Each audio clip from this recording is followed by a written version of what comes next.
Here we go.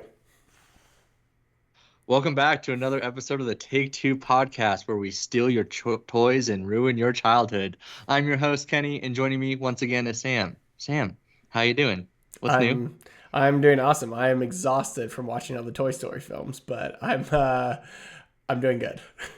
Yeah. When you're watching cinematic greatness, it just really can take it out of you, you Yeah, know? mostly cinematic greatness. Yes. Mostly cinematic greatness. All right. Today on the pod, we have so much to talk about. We're going to talk Oscar takes. We're going to talk about our favorite toys as children. And finally, we're going to get into our rankings of the four current Toy Story movies.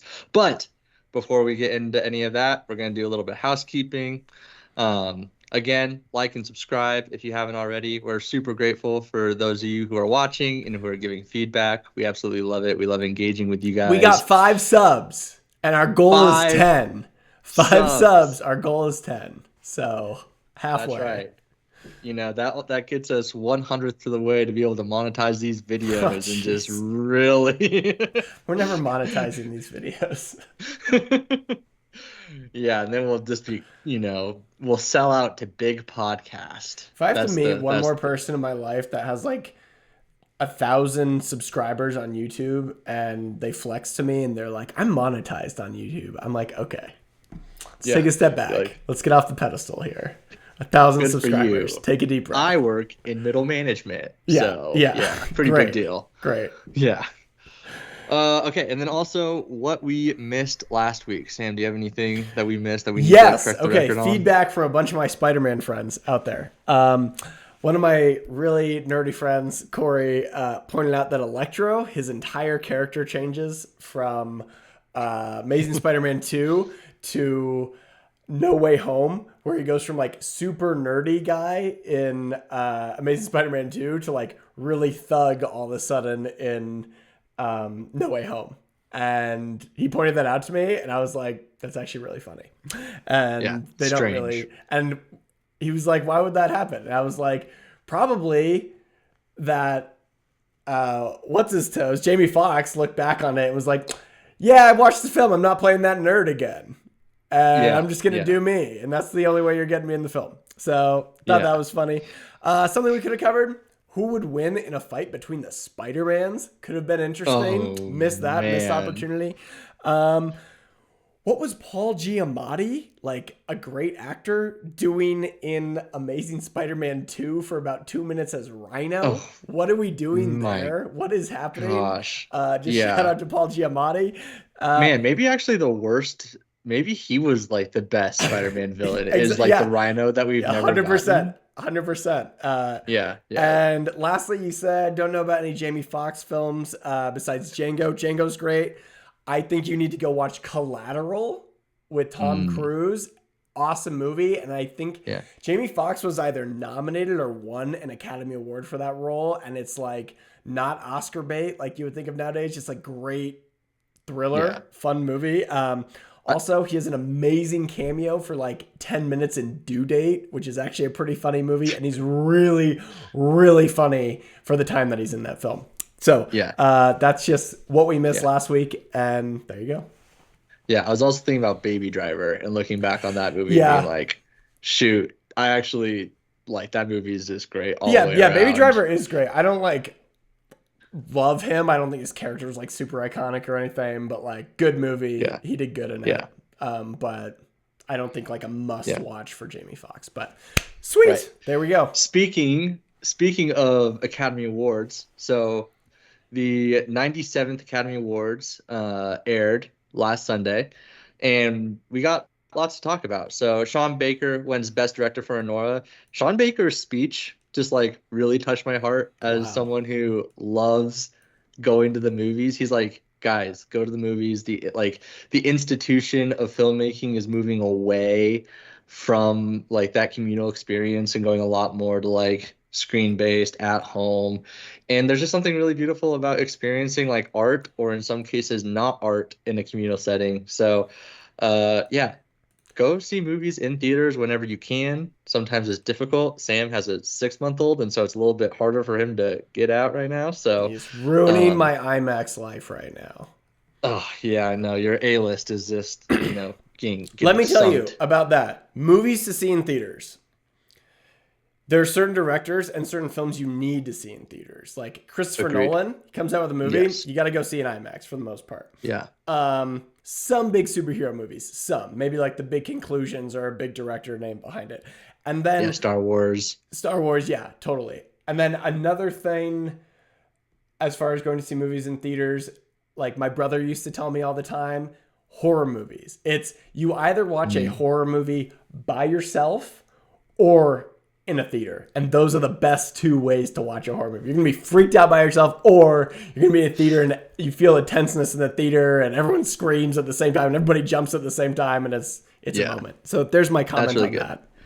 I would also say Avatar movies. Like, I actually can't remember the last time I watched an Avatar movie not in a theater. It was probably literally 2009, back when people got really into having 3D TVs. And I went to someone's birthday party and like we all wore those really stupid at-home goggles, you know? And it's just not the same experience, let me tell you. No, no, it is Go not. like Avatar movies by themselves are not like good enough to not be seen in IMAX. You just got to go see it on the And big that's screen. another big director. So if it's a big director and they're spending a lot of time on a film, go check it out. James Yeah, Cameron. yeah, yeah. So great work for Sean Baker. He also tied Walt Disney's record for most Oscars in a single night, which I thought was pretty impressive. Um, and then Adrian Brody wins Best Actor for The Brutalist. Turns out all the AI stuff ended up not really mattering at all. Big upset of the night, Mikey Madison wins Best Actress for Nora over Demi Moore's performance in The Substance.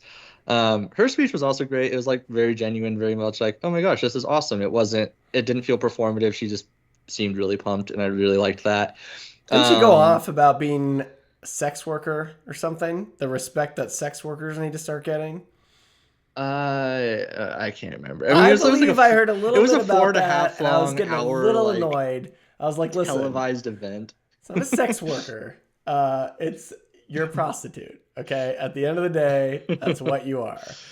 Like, Wow, I'm sorry. hot take, Sam. Hot take. I'm sorry, but when you Wow. say sex worker, that is like a field where there's the most like physical, sexual, mental abuse on the planet. And for like a small minority of those people, they have control of their lives and have enough money to have security in their lives. So to go out and be like, oh, like the correct term is sex worker. No, about 99% of people would probably consider themselves prostitutes, and it's in a really, really bad space. So it's like trying to glamorize that field just feels a little rough to me. I don't Yeah, know. yeah, yeah. Yeah, that's my hot take on Um, that. yeah, it's good. And speaking of prostitutes, I guess Honora wins Best Picture. $6 million budget. It's the third cheapest movie to win an Oscar in the last 40 years, not counting for inflation. So that number actually might be Wow. lower. Cheapest movie ever to win Best Picture was Moonlight for 1.5 million.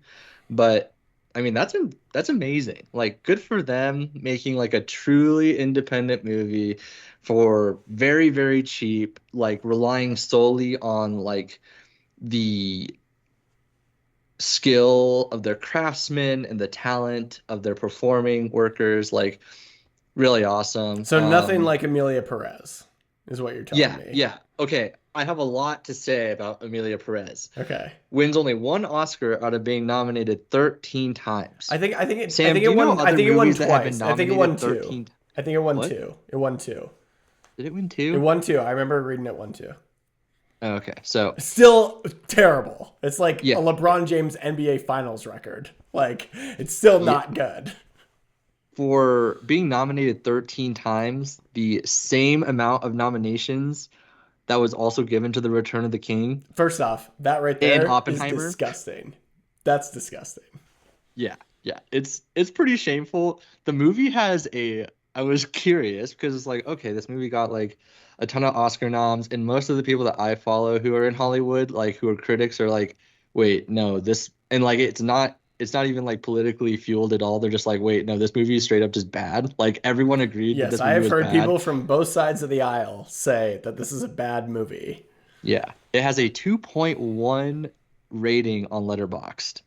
Sam, do you know what Spider-Man 3 has on Letterboxd? Like 3.3. It's crazy. Like that movie is a whole star and a quarter better How you than gonna Amelia bash my favorite Perez. Spider-Man movie? I know, I know. It's a shame. Wicked nominated 10 times, comes home with Wait, two wait, is that all you awards. have on Amelia Perez? Can I get 2 cents in on Amelia Perez? Yeah, sure. Yeah, get your two Here's my cents in. hot take on Amelia Perez. And it's a little political. It doesn't matter which aisle you are on here, but let's not pretend the Academy Awards and Hollywood isn't super left. Okay, Trump wins the election. He comes out and says there's only two genders. This movie is all about transgenderism, gender affirming care, gender swapping, all that good stuff. This movie received 13 nominations, in my opinion, as a backlash to Trump winning the nomination, or winning, being elected president, not winning necessarily.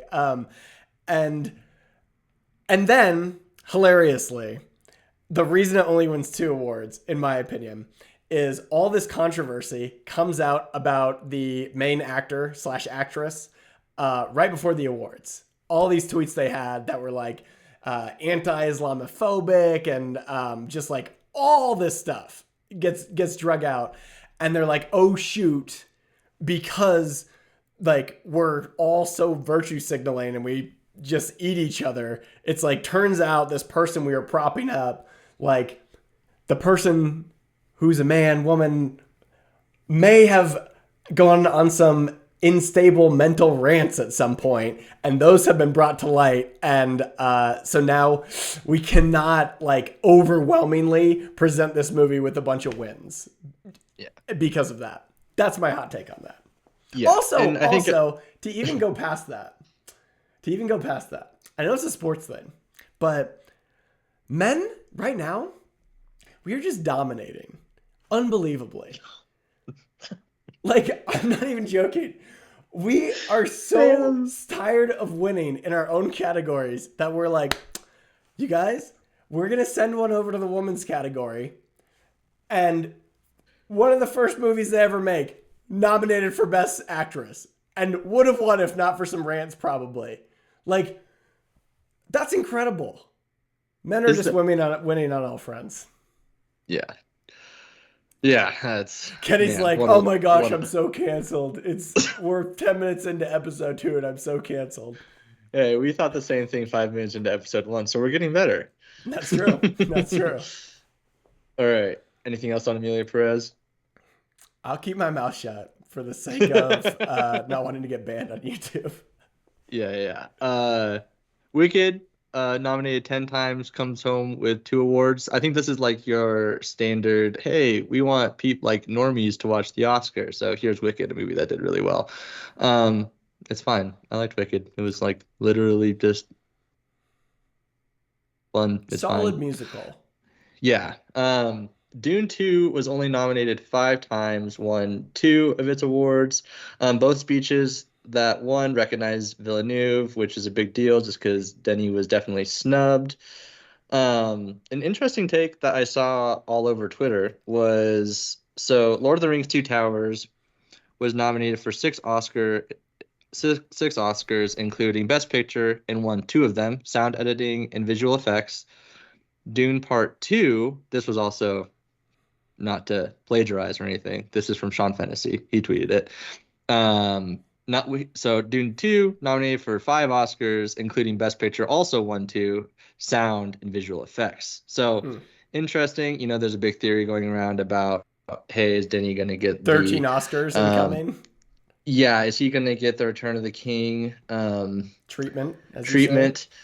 I've read the first 4 Dune books, and Dune 2, Dune Messiah is very, very good. I like it a lot, but man, Dune gets weird. So it doesn't have the traditional ending that a lot of books we should do like we could do like a long form book club on it when that starts to come up. I think it'd be really fun to talk about. Um, but yeah, I think My we'll thoughts on see. Dune is what you're asking. My quick thoughts Yeah, on well, Dune. yeah, give me Um, some quick thoughts on Dune.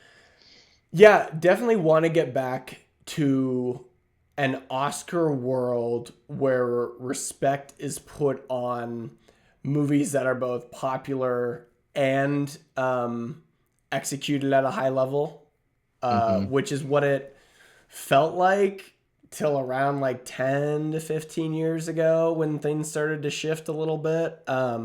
And so, and then quick thoughts on Dune 2. Liked Dune 2. Liked Dune 2 more than Dune 1. Thought it did a lot of Mm. things really uniquely that I haven't seen a lot of films do. And you can't argue that like it was visually stunning and the sound was awesome. And Hmm. um, I personally, I'm one of those people, like, I'm not putting the Dune, like, it is in a lower tier to me from like Lord of the Rings, the original trilogy. Like, I just don't get that jacked up about Dune. It could be like the setting.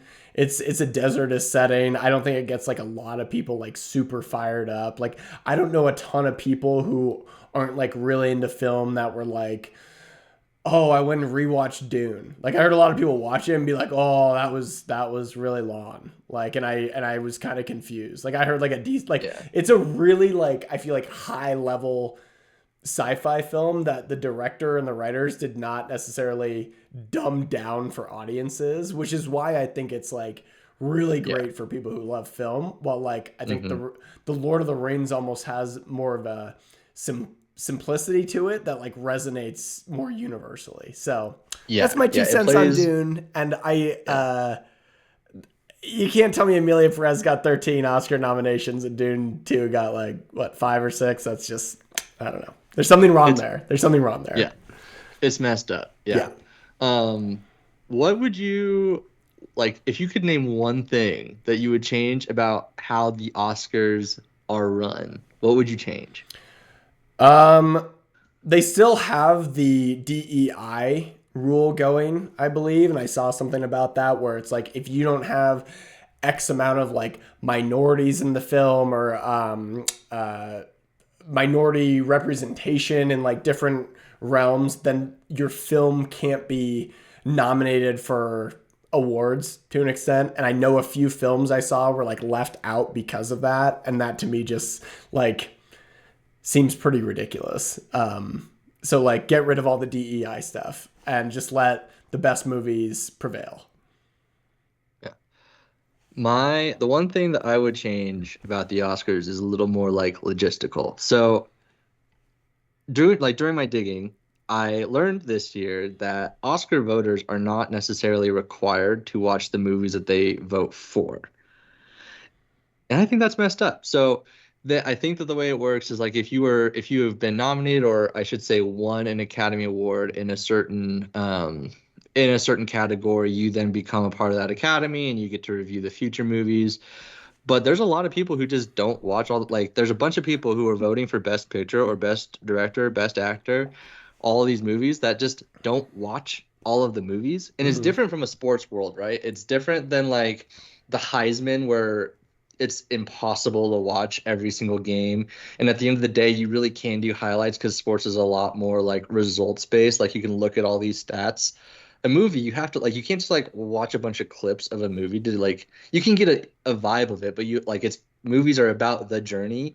And the fact that like some people just aren't even watching these movies, like again, I love Dune, like I love the IP of Dune, I've loved the books of Dune, I love the old movie Dune and the two Denis movies I really, really, really, really love. They're like up there as some of my favorite movies.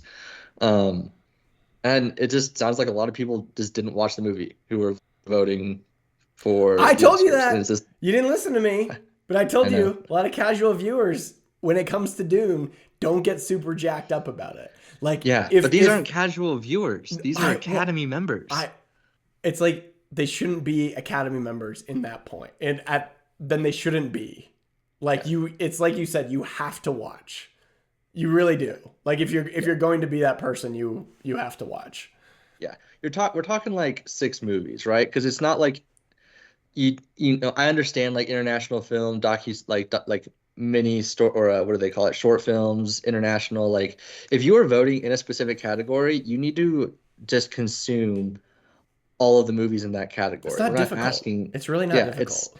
it's like what, like 4 to 7 movies depending on the year of what's nominated. It's kind of, I don't know. That's my beef. Okay, I got your moving back on on. that one. I got your Yeah, back. yeah. Moving on to our Furiously Fast segment. Sam, what was your favorite childhood toy? Oh, favorite childhood toy. I would probably have to go with the Bop It. Oh, Bop dude, It just slapped literally. I love Like, Buckets. I mean, I remember being in like, you know, Shoot. shoot, like third grade, and we'd still be talking about Bop Its, and I'd be like on the playground. I'd be like, girl would be walking by, your first crush, and you'd be like talking to your boys, and you'd be like, yeah, I got 28 on Bop It the other day. You'd be Yeah, like, do you think she heard me? Is like what's going through yeah. your head. And the You go girl's up to just that like girl walking and you're with like, with yeah, the girl's talking with her friends, and she's like, let's go play in the sand. And you're like, you think she heard me, guys? No, probably not. totally. And I then you can loved Bop flirt It with her though. by playing duo, like Bop It Duo. Yeah, yeah. Well, too afraid to talk to girls at that age, but I could talk out loud and just hope the wind carried my Bop It Yeah. skills and settled within them internally, like and then would grow like a flower, and then we'd connect. But it didn't work that way, I guess. Yeah. But Bop It slapped. So give me Bop It. Yeah. That favorite toy. Bop It's are great. I went back and forth. I played with a lot of Legos, and so I think ultimately like Legos do kind of hit that like favorite toy, but a toy that is cemented in my brain and just like that I think about almost daily. It's like the Roman Empire of toys for me. Where did you have a Tactics? Did you play with a Tactics growing up? Are you saying tactics? A Tactics. A tactics? I don't know what that is. Dude, okay. So they were basically these little, I don't know if all of them were Star Wars figurines, but most of the ones that me and my buddies had were these little Star Wars figurines. And it was basically like a chess game where every single, like you could have this little figurine and it had a little roller with a clicker on it and it can move a certain amount of spaces. And they either could like fire a little like plastic thing or like, like a spring actuated like lightsaber, and pretty much you're like playing chess. The idea is you're trying to knock over the other opponents. Are You you should go and watch a serious bit. about this? Yes, Are you sure you're yes. not Like it was making this toy up? people, dude. People would bring these huge like tubs to school, to elementary school, like full of like hundreds of tactics, and then like 12 people would like gather just like on the in the hallway floors before school. It would be like flicking each other with the little lightsabers, and like you'd have like Boba Fett or Where did you go to school? I went to a charter school. Okay, all right, that Yeah, explains things. yeah. I was gonna say this sounds like a rich person toy. Like, ooh, this little analytic nerd thing. Beep, beep, beep. Dude, you can't compare that to a Bop It. A Bop It is a universally loved, parent-hated toy. All they hear in the other room is Bop It! And Twist it. whatever you were Spin it. talking about right now, whether it exists or it doesn't exist, I will admit sounds super cool, and it sounds like something I would have been really into. But I will Yeah. not admit that because The 8-year-old me had to yeah. have been cooler than that. But that sounds really freaking awesome. The thumbnail of this video is gonna be like, that Buzz holding Woody off of the moving car thing, and then there's also just we're gonna have the Tactics Jabba the Hutt like action figure I would love stamped that. over it, and that's Do you that's the still own thumbnail. any of these tactics? No, no, and Oh, honestly, like I they're in don't the know if attic. They're in the Toy Story attic. I don't actually remember if I personally owned any or if I just like borrowed other people's, because like you Gotcha. just get like lent them Gotcha. throughout and you could like trade and all that sort of stuff. So it was like a little mini black market of these super wild toys. It sounds cool. It really does. Oh, it was so so fun. All right. Are you ready for the main segment, Sam? I was born for the main segment. All right. We're going to talk about the Toy Story movies. Toy Story movies ranked. So, Which, of the before four, starting, I think it's a tight 4 films. I think in the yeah, future, we deserve an episode on the classic Pixar films ranked. I think we need to have agreed. a full thing, but because this seems so condensed to me. That's all I'll say. Mhm. Go ahead. Agreed. I'm going to start just by saying that, like, these are all good. Like, I hadn't watched these movies in so long, and I went back and rewatched them. You might feel differently, but these movies are just actually really good. The one that I think has the most problems is, oh no. Do you want to go first? Do you want me to go first? Is this your least favorite Toy Story you're about to say? Yeah. Go for it. My least favorite Toy Story is Toy Story 4. So, most recent Toy Story, um, there's some things that I definitely liked about it. Um, but I'm gonna start with the things I didn't like about it. Um, Can I the movie start? doesn't, Can I start with the things I don't like about Toy Story 4? It'll take two yeah, seconds. is this also your least? It's a short list. Yeah, go for it. What did I not like about Toy Story 4? How about everything? Oh, I oh, just finished Toy Story 4, and I would not even qualify it as a good movie. It is a whoa. bad animated film that tarnishes the entire Toy Story series. That's it. Go ahead. I didn't mean to steal the mic. No, no, I was there's very several upset things I about don't like. this before we came on the podcast. So, No, no. There's several things that I do feel. Like, I do feel like we'll get to it, but like the original three movies are so tight and they're so perfect and they have a complete arc that like Toy Story 4 feels vestigial. I actually do later in the pod want to get your takes on that the word, synopsis of what vestigial. Toy Story 5 is going to be about because there is going to be another one in 2026. Oh my gosh. What are Um, they doing? Oh my gosh. Sorry. it's yeah, we'll talk about it. But the other thing, so there's that. The fact is like, what is this movie doing? The sign off from Woody, I'm like super torn about to where it just like it just is it's weird. I don't understand the purpose of it. Like I don't understand the purpose of a lost toy because the entire series is talking about like it is a toy story. It is like what would be like the life philosophy of like this inanimate object if it were like if it had life. The other thing that I don't like about this movie is it doesn't have a villain. Like the first three movies have great villains. I think it does have a villain. I just think it's a You, very bad villain. you Like think there's an Gabby Gabby obvious, is a yeah, like Gabby is obviously the villain. She's just a very bad villain. she's antagonistic, I but mean, like they made her out to be like a horror movie villain. Like she has like slappy dolls around her, and they're trying to yeah. like rip this voice box out. If that doesn't work, okay. Like she's kidnapping Forky. Can't wait to get to him. I And then love Forky. that doesn't work, and then we're gonna rip the. Or then we're gonna manipulate Woody to get this voice box out in exchange for like she does a lot of villainous things.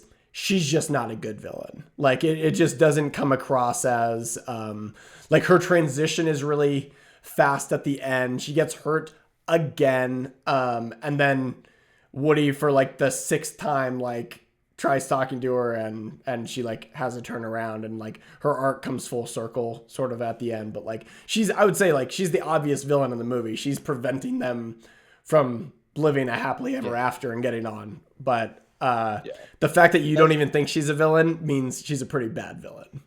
yeah. Yeah. I think that like I could revise my statement and like yes, she does some villainous things. I kind of saw her just more as like antagonistic because the whole time like she threatened a bunch of stuff and okay, like yes, come to think of it, she did try to like tear Woody's sound box out of his beating chest, Right. which is pretty horror filled, but They went very yeah, horror with this film. Like there were a yeah, ton, like with the whole like slappy dolls and everything, and like just the lighting and a lot of almost like jump scares to an extent Yeah. that were, it was very strange, and to an extent like did not feel like a wholesome Toy Story movie a lot of the time, and it felt really directionless. But I'll let you continue. Go ahead. Yeah. Yeah. Yeah. Woody choosing to stay with Bo is just like very confusing to me. It was like a heartfelt goodbye for the character, Mm-hmm. which, they do that pretty well, but it does feel like a lesser version of what happens in the previous movie. I did really like the very first scene, like the Bo Peep Woody scene of them saying goodbye. I felt like that was super duper effective.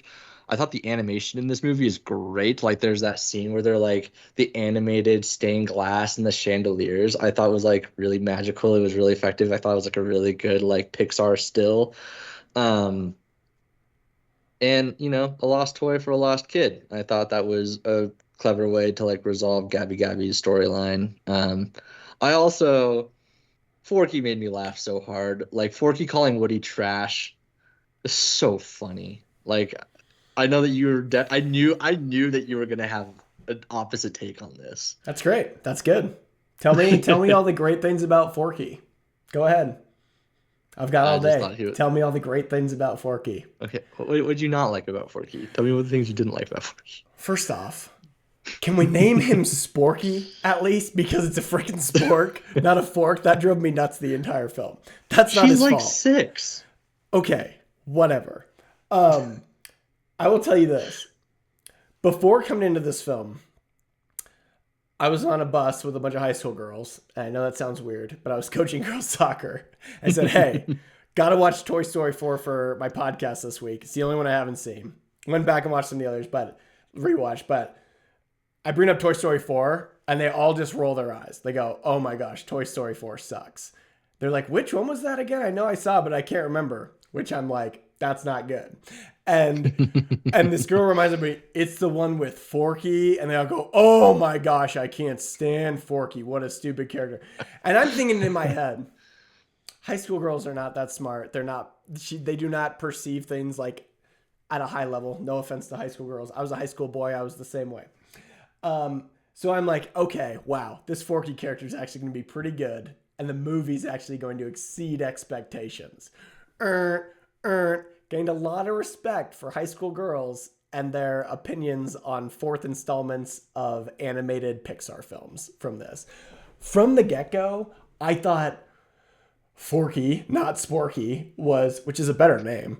Sporky's just a better name. And was just annoying the entire time. And the character he reminded me the most of throughout the entire film was freaking Jar Jar Binks. And you don't want that. You don't want to be compared to Jar Jar Binks. He was the main new installment. The entire film revolves around this character, and you made him really annoying.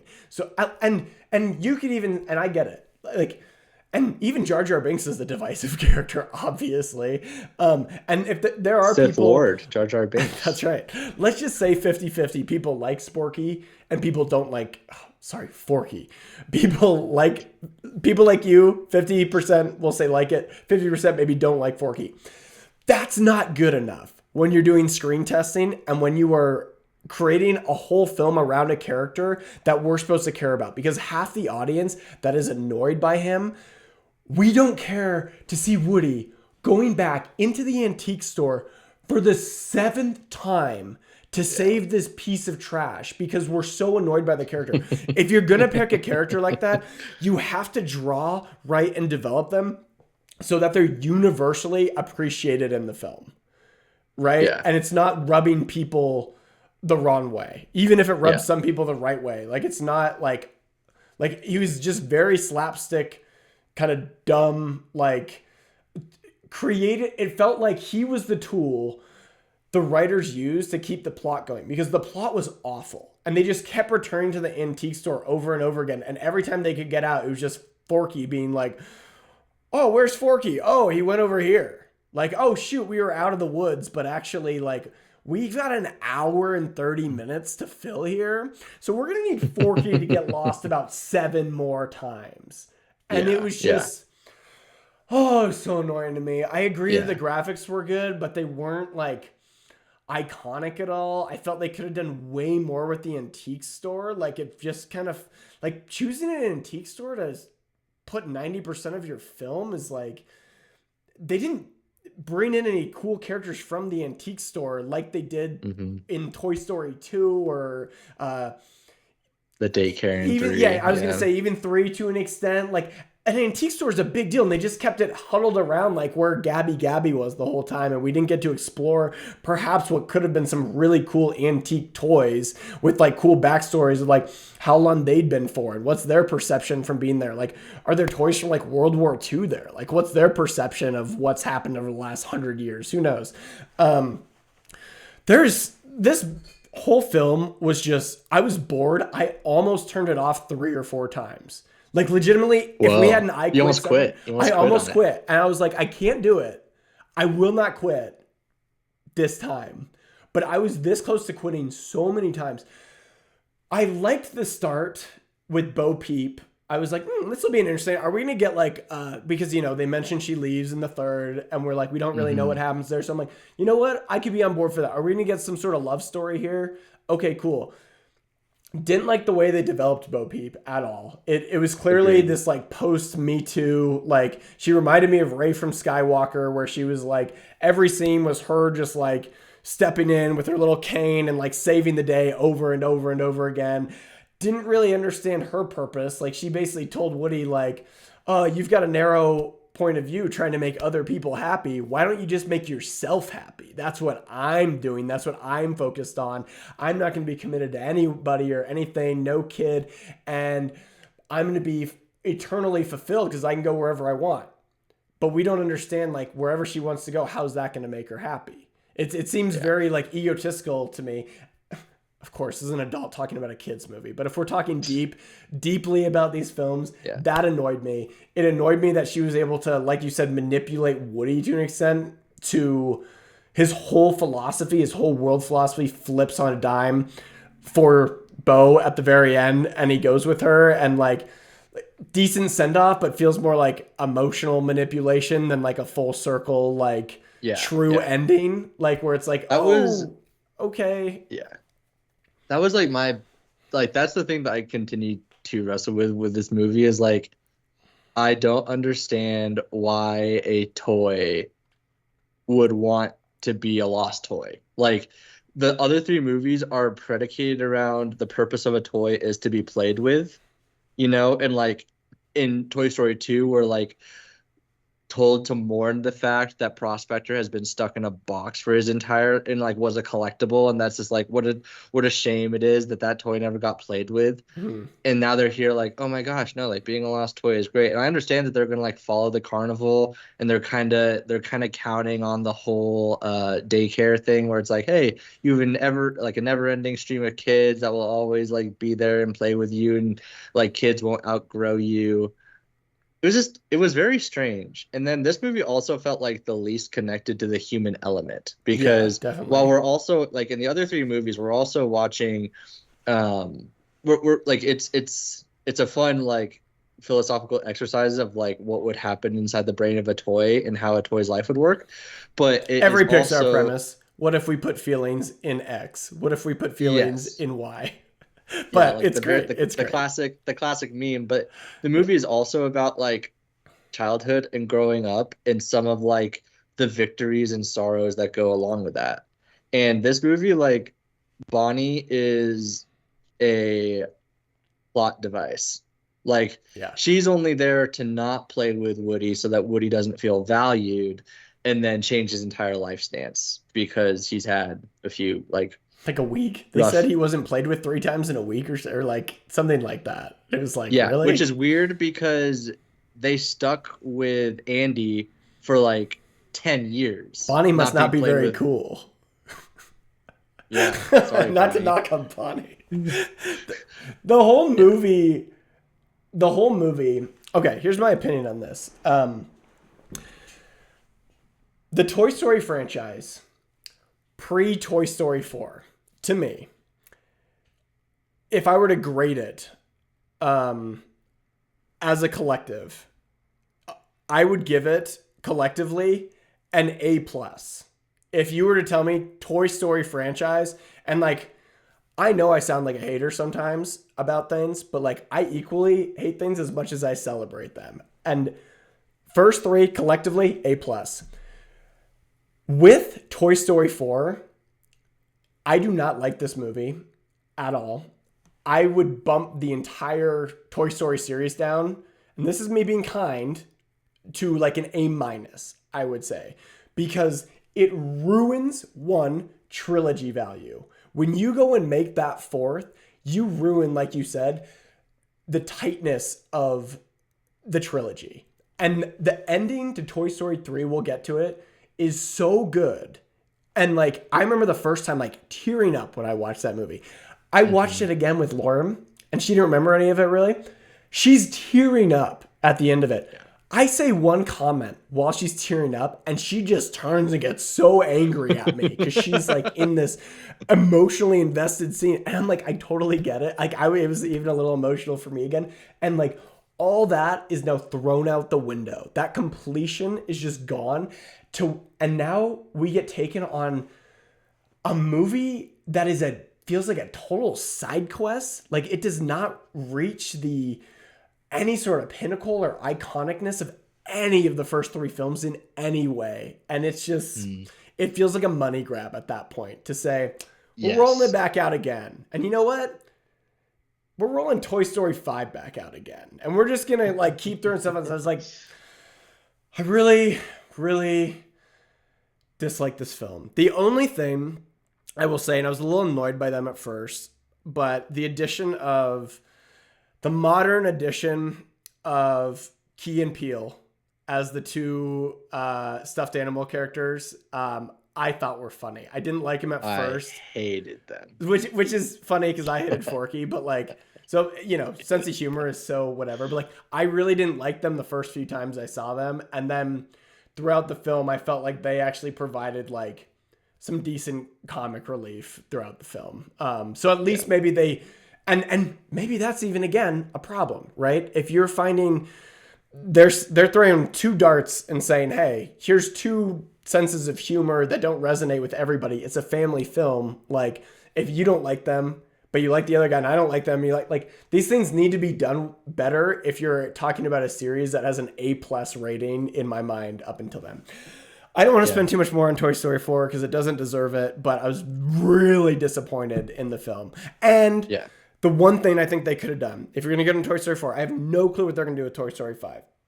But if you want to talk about coming full circle and you're going to extend it past a trilogy, like Scream 4 did a really good job of this. Like, they extended past the trilogy 10 years later, very similar to this film, and brought things full circle still with new characters coming in. I'm like, you know what would have been really interesting to me?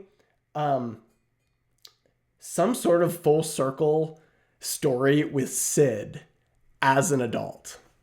And a full circle journey. Sadistic Sid. And like, who knows what his background was fully like. And like, maybe, and to see all these characters come back with Sid and like the fourth, and like, does he change? Does he get a character arc? Like something. All right, I'm gonna stop there. Yeah. No, I am with you there. I think I gave this. Okay, well, what did I give it on Letterboxd? I gave whatever it was too high. What I gave it a 3.5. Like, I out of still 5? thoroughly out of 5. Okay, 1.5 for me. I still thoroughly enjoyed the movie, but I do agree that ultimately it's a money grab. Like, it's just, hey, this movie will make, and it did, over $1 billion. So, I know, but you can't predicate the amount of money that films made necessarily when it's a sequel installment, because that money is based on the prior film's success. Right. I'm not saying it makes it a good movie. I know. I'm just saying that it made money. It just pisses me off that it made money. Yeah. Yeah. All right. Now we're going into the real movies. These three. I need to take like a deep breath because I was been really upset ever since watching this film. And I finished watching it right before this podcast. So yeah, the good news is we're moving into movies that, like, I had to dig really hard to find things that like I didn't like or I didn't think were well executed in these next three movies. Okay. Like I think that they are that good. So my third favorite movie is the original Toy Story. Okay. So several things. Rex, I think, is really funny in this movie. He has a whole bit about how he's made by Mattel, like Mattel. He's like, well, actually, I'm not made by Mattel. I'm made by a smaller company that was then bought out by Mattel. And I was just like, yes, That's like we're good. talking about like the monopolization of entertainment That's here, and good. that seems so real in the modern era where we have like three movie studios creating 98% of all like film. Right. And then we have Amazon, which is just like taking over everything. I was like, yeah, that's hilarious. The like how the three little minions like worship the claw and just like the whole the claw, like that bit is just like it is just so funny. Um, the thing, this is kind of like a weird nitpick, but growing up, I thought Buzz was George Clooney. Like, Interesting. yeah, like Okay. his voice sounded so much to me like George Clooney I in can this see movie, and that. like, and from like a young age, like I can't even remember, but like some of my earliest movie memories is watching the Ocean's movie. So I don't know if it's just like somehow these two things got conflated because I They also like, definitely did. yeah, Toy Story, Toy Story 2. These movies are movies that were just like on repeat in my Mhm. house, like they probably were for most kids of the 90s. Right. Um, and so I was like a little bit bummed when I was digging. I was like, wait, this is Tim Allen? Also, how did I not know it's Tim Well, Allen? see, that's But weird to me because when I was a kid, right, I knew it was Tim Allen and I knew it was Tom Hanks. And I felt like my whole life it was always just like, who plays those two characters? Tim Allen and Tom Hanks. So that's really interesting hearing that. Like my whole life, even when I was a kid, it was like Tim Allen because that's when he was really famous, and Tom Hanks when he was famous. He's always famous, but you know. right, So that's very right. interesting. Yeah. Sid, I also found Sid hilarious. Like everything about him is really funny. I remember like used to like hating Sid, and then I realized that ultimately Sid is just like an engineer in training. Like he's so interested in experimentation and like rockets and stuff. It's just like, oh wait, yeah. Like I know a lot of people who I work with who are probably like not as dark as Sid, but would have that same I level was of gonna like say, I don't know who you're hanging out with because you even called him sadistic Sid. Okay, you can have an engineer mindset, but Sid was a little sadistic, and like the yes. things he was doing, like they say something serial killers do is they kill small animals or they'll do stuff like that, and like I get it, people. Kids f up toys. I was the same way, but like he was especially maniacal about it. And if he is Yeah. going to be an engineer, no offense to you and all your engineer folk, Kenny, but engineers oftentimes tend to be more introverted and quiet. Um, Sid was pretty outgoing, I would say, That's but true. Yeah. maybe he had the brain of an engineer. But you know what they say? It's the quiet ones you got to watch out for. So Man, I just remember like watching him like strapping Buzz to the rocket, and like my brain goes like when I was you rewatching said them that this could be week, Elon Musk. I was like, oh, that sounds actually kind of fun. Like right now I kind of want to do that, Yeah, but like obviously he's painted like super dark. Um Things that I loved about this movie, like Buzz's method acting thing that he has going on where he like believes that he is the real life Buzz Lightyear. It's just so super charming. iconic, right? Like when he first Yeah, lands, like there seems to be no sign of intelligent life anywhere. Like quite funny, super iconic. yeah, yeah. Pizza Planet is just like, oh man, there was a place where I grew up called Mr. Biggs, and Pizza Planet reminded me a lot of Mr. Biggs. And I was like, oh, it's so fun going to these like places and playing, Have you you been to know, Pizza Planet like in Disney World? I don't think so. So they like there's a completely recreated Pizza Planet that you can go Oh my to, gosh, and like that's it's so awesome. fun. So just wanted to Yeah. throw that out there. That's so fun. The music in all of these movies is iconic. Like you'll hear You've "You got a Got a friend of Friend in me by Me," and it just Randy something. I forget his name. yeah, I can't remember. I Newman, can't Randy remember. Newman. Yeah, I think so. Yeah. But like you can hear any one of these tracks and like instantly be transported back to this movie. I also just loved in this movie, the power of fear in first assumptions, like that motif is carried through so strongly. Like the way that Woody judges Buzz at the very beginning, and the way that Woody and Buzz judge the cannibal toys at the very beginning. It's like, oh, that's like really interesting. That's such an interesting way to do the don't judge a book by its cover. It's like a Mhm. really effective and solid lesson for a young mind. And I really liked that. Yeah. Um, so this movie is amazing. A plus with the other two. I have this film as my second favorite Toy Story film. Hmm. Spoiler alert: I have it above Toy Story 3 as my third Okay. favorite film, and I'll get to that right after I talk on Toy Story 1. Um, the only reason, or a few reasons I have it above Toy Story 3, and we're really nitpicking, right, between 1, 2, and 3 because they're all so great. So Um, true. Toy Story 1 has more iconicness in it than Toy Story 3, and Toy Story 3 relies obviously a lot on Toy Story 1 for a lot of its payoffs. And I just don't Hmm. think, like, if Toy Story 3 were a completely separate story from the first and second one, and it feels in a lot of ways very separated from the second one. And a great trilogy comes full circle. So credit to the third for coming full circle. Yeah. I still think the first is actually the most iconic of all the films. You get all the famous lines that are then drawn on throughout the entire series, right? To infinity and beyond. There seems to be no signs of Mm. intelligent life anywhere. You've got a friend in me song. You just get like this awesome setup. I'd say like the most innocence is in this film. Like you feel the most like a child in this film of Yeah. everything. And so I think Pizza Planet is even super iconic. Like when I think of Toy Story 3, and again, not a knock, right? There's the daycare, but like it doesn't necessarily have that iconic uh, color to it, that like color Mm. scheme and feel that the original one inputted. And so that's why I have Toy Story 1 above Toy Story 3. But and it was awesome. Everything you said, I completely agree with. Like, don't judge a book by its cover. These things we're afraid of, we learn are like just innocent creatures later on, and they work together and help out. So, really awesome tales of like jealousy, how we treat people, redemption, all within that Hmm. film. Super tight, and really just like a breath of fresh air. Like by the end of the film, you're like concludes in a happy way, but we're also like, give us more. And Yeah. so that's why I got Toy Story at 2. And now I can go into Toy Story 3 if you want.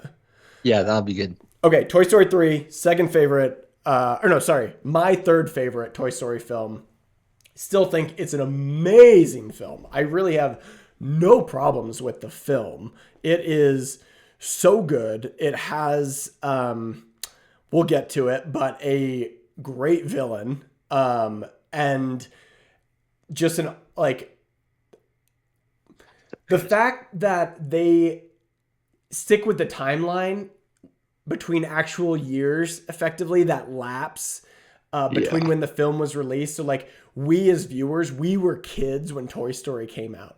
So, seeing Andy all of a sudden going to college immediately as a viewer hits you. And you go, oh my gosh, like, where has the time gone? Like, Andy's going to college. How old am I now? I'm 31. Like, where has the time gone? You know what I mean? Right. And you're like, what happened to my innocence, the things I was into? When did that moment come when I let go of them? There's a lot of like existential crisis in this movie. Yeah.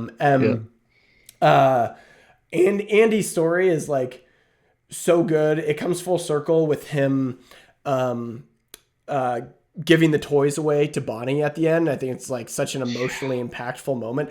Oh And there's man. one, and I noticed something in this movie towards the end of the movie when he's talking to the mom at one point. I noticed the mom isn't wearing a wedding ring, And I'm like, that's really interesting. I was like, I don't think we ever see his dad in the film. And so I like did like a little digging. There's nothing like clear on it, but there's like insinuations that like the dad is like either deceased or out of the picture, like pre Toy Story 1, which I think is really interesting. Like I caught that and I was like, because in my head, I was like, it's kind of weird an 18-year-old to be like this attached to toys. When you start thinking about it, you're like, he grows up like without a father, and these toys like clearly are doing everything in their power to give him some sort of magic in his life, and they're doing, which again makes Toy Story 4 just feel so ruined, right? This kid that's gone through the sacrifice that all these toys have made to improve this kid's life that grew up without a father in his household.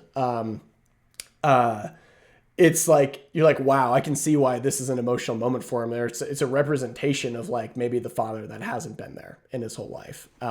Yeah. Super cool. Love the daycare. I love what steals this film. New character that steals the film, and the dynamic between these characters to me has got to be Barbie and Ken. Barbie and Ken in this film are unbelievable. Ken is just like a freaking rock star. Like he's so funny, and he's still like a bad character most of the way, but you know he's gonna turn and become a good character at some point. But he's so funny, and like Barbie leans into his flamboyant ego, like to trick him and use him at times, but also like loves him. So that was awesome. I think one of the moments that was most emotional for me in this film, especially the first time I watched, but even again the second time, but the first time especially, I was like almost in tears, is when all of Toy Story, they're doing the most crazy, acrobatic, absurd, Ocean's 11 style executed plans you've ever seen in your life from start to finish. And they somehow always work out. They never give up.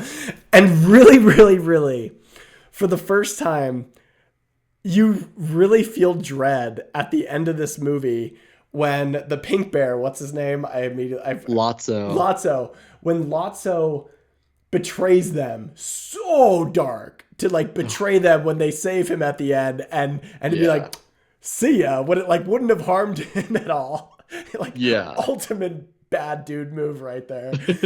And they're going down into this lava basically in this like trash compactor, and they all start holding hands.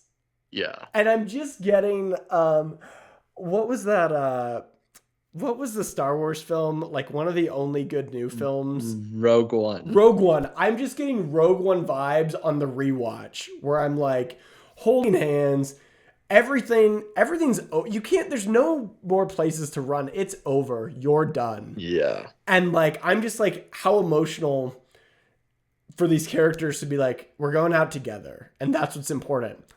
Unlike Toy Story 4, where they abandon all that matters and they say, it's cool, we'll split up, we'll all just be free and everything will be good.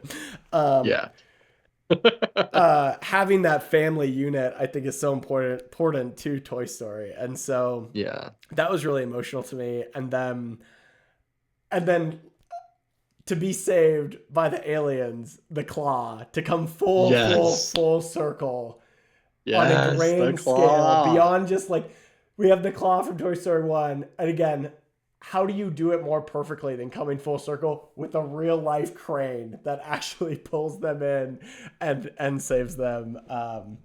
I could go on about this film. Rewatched it, and incredible film. So I'll also talk about Toy Story 3. Toy Story 3 is my favorite of these movies. Like, it was a super, super tight race between Toy Story 2 and Toy Story 3. But for so many of the reasons that you had mentioned, like, Toy Story 3 just hits so well. Like, the sorrow that the toys feel for not being played with Andy. And also this, like, inherent sorrow that you can tell that Andy feels about like leaving childhood behind, like that moment that we all had when we went off to college, and like we all want to like cling to our child. Like there's that moment, at least there was for me, like when I left home, I was like, I want to cling to my childhood. Like I wasn't fully ready to let it go. And so it's so cool to see that like reciprocated between even Andy like wanting to bring Woody with him to college. I was like, oh my gosh, that's like so good. Andy is way more of a character in this movie, arguably. I maybe need to rethink that, but I think that he like his character stands out way more to me in the third movie than any of the other movies. Um, I loved Lotso's backstory, like the backstory of like being forgotten Great and being backstory. replaced. Great villain backstory. Yeah, like just so good. Big Baby, I found hilarious. Very creepy. I all so Very creepy, but I creepy. definitely like I'm the third son, so I had a lot of hand-me-down toys. And so like some of the toys that I did end up playing with kind of looked like Big Baby. Like Big Baby was like, I feel like I had one of you. Mhm. That was really, really funny. The like this movie also like the set design, like the animated set design stands out so much to me. Like I don't think I was paying attention to it at all until the third movie, but even like the toy bins acting as a prison and like all the different like the trucks driving around as surveillance and the whole Mhm. like everything about the heist is just like, oh my Really, gosh, really like clever ways to use yeah, toys. to doing like and looking back, like it made me appreciate the previous two movies and how well it kind of does the whole like life-size micro thing, kind of like A Bug's Life does, Mhm. like very, very similarly to that. And I was like, whoa, that's so brilliant. That's such a fun idea. It's honestly like the whole thing of, oh man, a daycare sounds so great to a toy until they just start getting like chucked against walls and Great like twist. Great twist, right? licked on. And it's just like, oh my gosh, talk Yeah. about horror. Oh Like yeah. that was like, holy cow, this is dark. But like as someone who like helps out in kids' rooms during church now, like man, like toys get like used, they get beat up, and they kind of like You're like, brought don't me put back to that be like, in your mouth. He's not going to be able to breathe. right, right, exactly. And just like I was like, whoa, that's like so good. Um, and then yeah, so like the heist is so good. Lotso's hatred being derived from his fear of being replaced, like he was, like his whole story. Sorry, that I just thought that was so good. Like where he hates all these other toys because he's like, you are replaceable, you are expendable. Like I have to be out here for me. That storyline is way more compelling to me than Bo Peep's storyline of like being independent. Because again, it's just like the sole purpose of being a toy is to be played with. Bo Peep was just following the trend of independent woman, like at the time. That's all it was. Yeah, yeah. It's more like okay, like what is Bo Peep's purpose? But I don't want to go back to it. No, it Like does not deserve that it. that scene, like you're right, like that scene where they're all holding hands, so heroic. Mhm. Like, rewatching these movies, I don't really think about like Buzz or Woody as heroes, but then you're watching this scene, it's like, oh my gosh, yes, like it brought me back to growing up with these characters. They are like heroes. They're not like a Captain America, but they're still like heroes and the way they're going out together being like, hey, we are finishing the story together. Again, it's why Toy Story 3 is such a good like ending because you think it's true, like you're like, holy cow, like this is gonna be it. And It then the should. I claw think it coming should have in. been right. I think you end. Yeah, It's a perfect series if you end it there. right. And then everything at the end between Andy and Bonnie is so beautiful because like the movie starts with the sorrow that all the toys have from not being played with Andy, and then it ends with Andy playing with them one last time and saying goodbye to his friends, saying goodbye to his heroes, kind of, you know, passing the torch of his childhood on because like in the second movie you find out that Woody is also a hand-me-down toy, right? Mhm. Like Woody's a toy from the 50s and Andy's a kid of the 90s. And so it's just seeing that being passed on and seeing that same wonder come back to his eyes that he's able to still like tap into his inner childhood. And the fact that he just cares about his toys so much and he cares about his childhood so much. And then he like shares it with Bonnie because he's like, these toys wanting, like, I want these things that have seen me through so much of my life to go to a good home and to see that same like Andy and Bonnie in that scene show that same childlike wonder. And it's like it's so beautiful. It's like even like the coloring, like the grass is like so beautifully vividly green. The day is clearly Mhm. like blue skies, 72, Yeah. like the middle of summer, like Right. summer vacation has just hit, or like you know that it's coming to an end too, though, right? Because he's going off to school. Right. He's like driving somewhere, in August Hmm. to move on, and then also just Woody choosing to stay with his family, to stay with his toys, to continue to live out his purpose and not just like he's aspiring to something greater, right? He's aspiring to something then more than just living in the attic. The same way that he aspired to be more than just some exhibition in the museum. He aspires to like care for another child. It's so good. Everything you said, I agree with. There's too much to go through in this movie. Yeah, Just yeah, rewatched yeah. it, and I guess to wrap it up, because I could go on for a long time about this movie as well, is just every line in it was nailed. That you could tell 10 years of attention had gone into this film, and so great movie. But Yeah. I think you said a lot of things really well, and we will move on to Toy Story my 2. favorite, which is Toy Story 2. I think it is really, really difficult to do this, but it's really hard for a sequel, and I can't think of any other sequels really in the Pixar universe that have lived up or gone beyond the first film in my mind. I guess off the top of my head, I can't really think of any. And I feel like Toy Story 2 does that in every way. It takes the small world that we were brought into, and it expands it and starts bringing in things like, you got Newman from Seinfeld in the film, right? And he is playing the toy collector that steals these toys.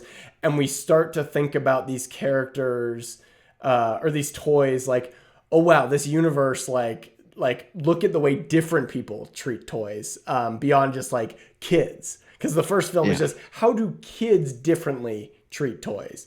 And now we're getting to see adults treat toys differently. And we get this whole world of the collectible world. We get to meet Jessie, who's super iconic character, was awesome in Toy Story 3, like almost completely left out of Toy Story 4, which was really weird to me because she's so good. We get Bullseye, who's like our first, it feels like, animal toy to an extent. Like pet. Slinky is definitely a person. Like you get Slinky where Bullseye's like doesn't talk, right? It's like you're getting like an animal in a toy form. I think the Prospector is a similar to what's the pink bear's name again? I don't know why I keep forgetting it. Lotso. Similar to Lotso in that he's welcoming at first, and then betrays Woody and like rips his arm and like immobilizes him. It's like a really big deal. And I think like one of the first times like Woody has an innocence to toys to an extent, right? Even the toys that scared him in the first film, he's flipped on. And so he's like, oh, okay, like I'm not going to judge a book by its cover. Okay, now I'm meeting a really nice new person who's part of my world, right? Part of my toy store or part of my Woody world. And we all go together. So we're all going to get along together. And he betrays them. And it's a big betrayal. And I just think Toy Story 2, there's an amazing airport scene.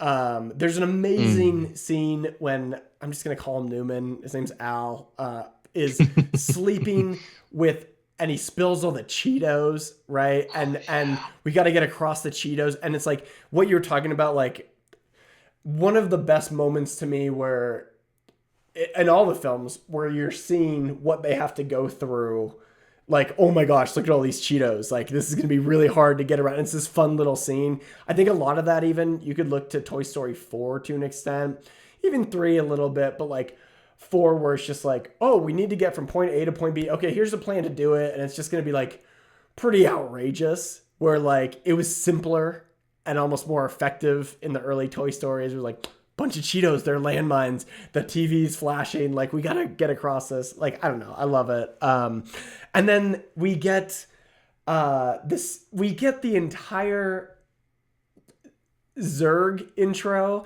and they go to like Yes. what is it, like the toy store, right? And with all these different toys, and you just have like, and kids won't even know nowadays, right? Because Toys R Us doesn't exist. There's really not toy stores unless like you're in a niche like downtown somewhere, whatever. But like, big deal back in the day, going to Toys R Us, seeing a million toys, and just getting to like, Yeah. I don't know. This whole movie was that to me, is they're leaving their little world of Andy, and it's, wow, where do we exist actually in the entire scope of toys in the world? Yeah. And Yeah.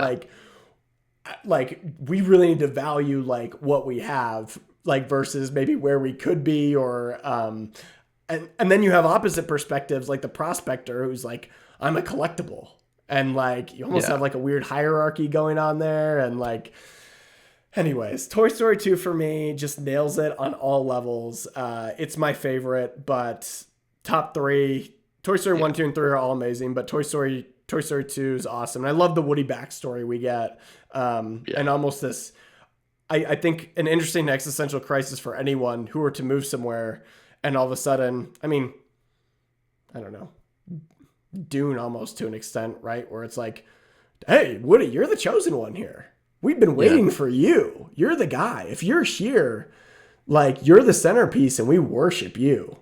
And like, Yeah. what do you do in that case, right? Do you want to be like a god? Do you want to be treated like that, or do you want to go back to your family and be just another family member of equal value? Right. So there's my Yeah. rant on Toy Story 2. I try to keep it short and sweet. I know we're at like an hour and 10 minutes, so we're getting a little long, but love Yeah. it. No, I can kind of keep it a little bit short because I absolutely agree with everything that you said is so good. The like Woody kind of is wrestling with some more values here that I think are really interesting. And it's the same thing where he's like, oh my gosh, like he is posed with the question of like, hey, am I more valuable as a collectible? It's like, oh, have I misunderstood my value Hmm. like previously as like, oh, is there something more I could have lived up to? And then he realized that like, no, he sticks to his values and he realizes, no, like I like a toy is not meant to be in a cage, right? Like even you see the prospector and the prospector causes you to have this cognitive dissonance between like, wait, this is someone who's literally been in a box his entire existence, which is inherently just so sad, but he is so proud and arrogant. Right. He's like because his scope, because his worldview is like literally limited, but also like philosophically limited. He doesn't Right. understand the joy of it. And a lot of it does continue to go back to the central theme of like at least the first three movies of fear, right? He watched as all of his other like selves were taken down off the aisle, were chosen by a kid. And he's like, he has that fear because he wasn't chosen. And so now he's like trying to put his identity somewhere else and it's misplaced. Um, I thought that was so, so powerful. Again, hitting on the toy's biggest fear of not being played with. The Woody like makeover scene where that toy person comes out and like Oh that yeah. is prime like ASMR. It's so Yes. satisfying. Like the Is way that that they is that animated that the is so good. I could be remembering this wrong. Is that the guy who plays chess with himself before the Pixar films? Wasn't that I think supposed? he I is. think he was supposed. It was supposed to be like the same person, which is I think fun, because that's also Yeah. like a really famous short Pixar film that's really funny, where there's also like no words really, and it's just sound and Yeah. visuals.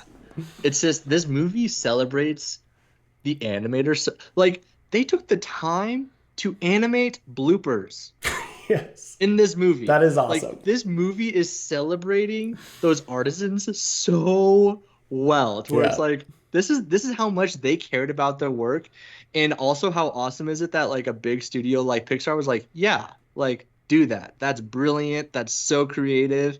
Like try to create this like off the cuff animation style right. or not like the style is the same, but it's just like, whoa, this movie is creativity over money first, and like that makes it art, right? Like it's such a awesome art piece. Jesse's story, I think, just like encapsulates the inherent sorrow of growing up. Again, like Yep. we talked about it in Toy Story 3, where she's left behind because Emily, I think her kid's name was, like, has grown up, has moved on to like the makeup stage, all that sort of stuff, and it's just like heartbreaking, but that like resonates well as as an adult looking back, that you just kind of like you look back fondly on your childhood, but there's also like a bit of a sorrow there, like, oh man, like those were such good days. Right. um this movie is just so good. Some great quotes. Having a big strong spud around the house is just so funny. Like, or The first three films do such a good job. Especially 2 and 3, I think of some like innuendo, right? You have Toy Story 3 at one point where like Barbie and Ken are meeting, and Barbie's like, "Nice ass, Scott," and it's like, all yes. right, that's funny. Like, Yeah, yeah. They did some stuff for the parents too, which I thought was right, great. right. Um, yeah. So that's our movies ranked. So let's go through it again. Sam, what was your rankings? So I got Toy Story 4 in last, obviously, and then I got in a very tight race Toy Story 3 as my third favorite, then Toy Story the original as my second, and then Toy Story 2 is my favorite. Yep. And I had Toy Story 4 as my least favorite, Toy Story as number 3, Toy Story 2 as number 2, and Toy Story 3 as number 1. Try to keep those numbers straight in your head. We don't this was these movies were made pre, Rise of Skywalker sort of Right. stuff. So Right. yeah. All right. Awesome. So moving on to the next segment then. Best Toy Story villain. Who is your best Toy Story we'll villain? we'll keep this short, like 1 to 2 minutes, because we're going pretty long. Yeah. But best Toy Story villain for me is Lotso. I think Agreed. Yeah. he's a bad dude. He comes off as like the Southern charm and like welcomes them in, and it's his turn is so good, and like the way he's like kind of older, but also how like he's moved around on a tractor even though he can walk. He's very arrogant and how he controls everything.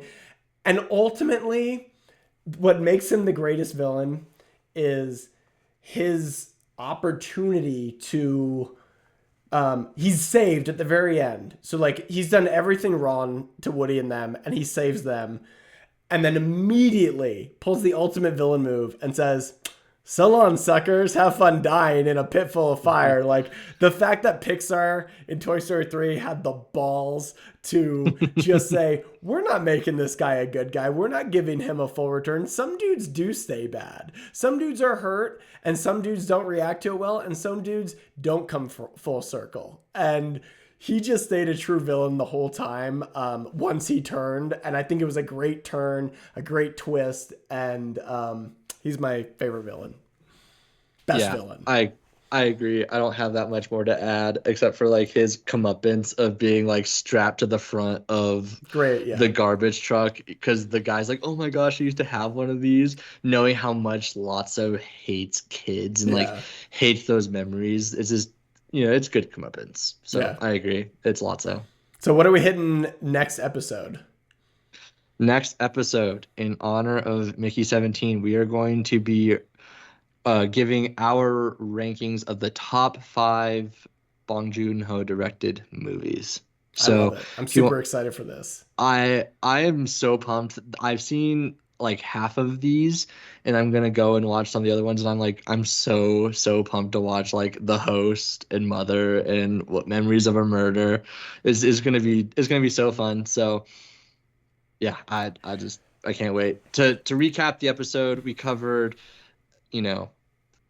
our Oscar takes. We covered our favorite childhood toys. We ranked the Toy Story films. We gave our takes on our favorite Toy Story villain. Thanks for listening. And it was fun. I hope us get to 10 subscribers. Everyone who's subscribed already, that's so awesome. Like, we were expecting absolutely 0. So help us get to 10 if you like the podcast. Drop comments, drop likes, and we will see you guys on the next episode. Yeah. Thanks, everybody.